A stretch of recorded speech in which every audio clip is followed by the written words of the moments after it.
5-6 വർഷം കൂടി നാട്ടിലേക്ക് പോകുന്നത് കൊണ്ട് തന്നെ എല്ലാ വീട്ടിലും കയറി എല്ലാവരെയും കണ്ടിട്ട് തിരിച്ചു വരണമെന്നാണ് ഞങ്ങളുടെ ആഗ്രഹം. അങ്ങനെ മമ്മിയുടെ മൂത്ത ചേച്ചീനെ കാണാൻ വേണ്ടിയിട്ട് ഞങ്ങള് മമ്മിയുടെ മൂത്ത ചേച്ചിയുടെ മൂത്ത മകളുടെ വീട്ടിലേക്കാണ് പോയിട്ടുള്ളത്, ഷേർലി ആന്റിയുടെ വീട്ടിലേക്ക്.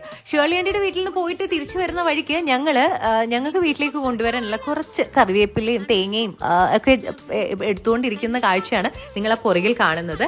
നമുക്ക് ഇറങ്ങാൻ നേരത്ത് ഭയങ്കര വിഷമമായിരിക്കും കേട്ടോ. കാരണം ഒരു ദിവസം ഇവരെല്ലാം കണ്ട് ഇവരുടെ കൂട്ടത്തിലൊക്കെ ചെലവഴിച്ച കുറച്ച് മൊമെന്റ്സ് ഒക്കെ നമ്മുടെ ഉള്ളിൽ ഇങ്ങനെ ഉണ്ടായിരിക്കും. നമ്മൾ ഇനി എപ്പോഴാണോ വരുന്നതെന്നൊന്നും പറയാൻ പറ്റത്തില്ല. ചിലപ്പോൾ അടുത്ത വർഷമായിരിക്കും, അല്ലെങ്കിൽ കുറേ വർഷങ്ങൾ കഴിഞ്ഞിട്ടായിരിക്കും കാണാൻ പോകുന്നത്. എന്നാലും ഈ പോയ മൊമെന്റ്സ് എല്ലാം നമ്മൾ ക്യാപ്ചർ ചെയ്തു, നല്ല നല്ല കുറേ ഫോട്ടോസ് എടുത്തു.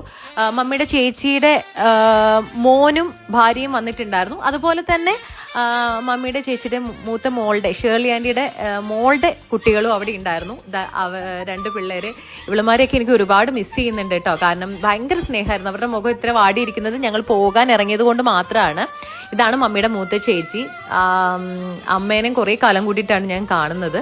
സോ നമ്മളിപ്പോൾ ഇവരോടൊക്കെ യാത്ര പറഞ്ഞ് കുറച്ചു നേരം വർത്താനൊക്കെ പറഞ്ഞിട്ട് തിരിച്ചിറങ്ങുകയാണ്. അപ്പോൾ ഇവരെല്ലാം കാണാൻ പറ്റിയതിലും ഇനി പിന്നെ ഒരിക്കൽ കാണാമെന്നുള്ള പ്രതീക്ഷയിലും നമ്മൾ യാത്ര പറയുകയാണ്.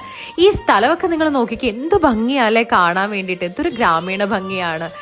അങ്ങനെ ഞങ്ങൾ നേരെ ഇതാണ് സിബിച്ചേട്ടായും ആൻറ്റിയും ഇവരോടും യാത്ര പറഞ്ഞ് ഞങ്ങൾ പോവുകയാണ്.